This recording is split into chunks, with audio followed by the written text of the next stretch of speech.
হ্যাঁ কি কি কি অর্ডার দিচ্ছেন বলেন বলেন। আর বলবো না অর্ডার না অর্ডার তো দিতে হবে তো। কি 50 প্লেট হ্যাঁ চপ আর 50 প্লেট ঘুগনি। 50 প্লেট চপ মানে 50 পিস। 50 পিস। আর চিকেন পকোড়া? চিকেন পকোড়া লাগবে না, 50টা হলে হবে। এত খেতে পারবে? হ্যাঁ হ্যাঁ, আজকে ভাবছি পুরোটা মানে আলিপুরের দুয়ারে এই স্টলে যতটুকু যেটা পাওয়া যায় সব খেয়ে নেবো। তাই নাকি? আর তাহলে ডাইটিং এর কি হবে? ডাইটিং তো ডেইলি করা যাবে, এটা তো ডেইলি বাট এত এত খাবার কেউ খেতে পারে? ভাই ভালোই তো অর্ডার। আরো কিছু অর্ডার দেওয়া থাকলে দিয়ে দাও। না না, হয়ে গেছে আমাদের আগে। আবার এখন আবার চিকেন মোমো, ভেজ মোমো।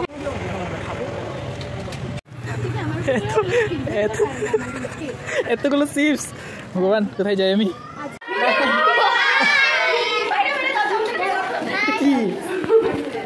আজকের এই পার্টিটা নতুন বৌদি থেকে যে আমরা চাঁদা নিয়েছিলাম সেই চাঁদা দিয়ে আমরা পার্টি করছি সবাই মিলে। তো খুব মজা করলাম কিন্তু আমরা। কি হচ্ছে এখন?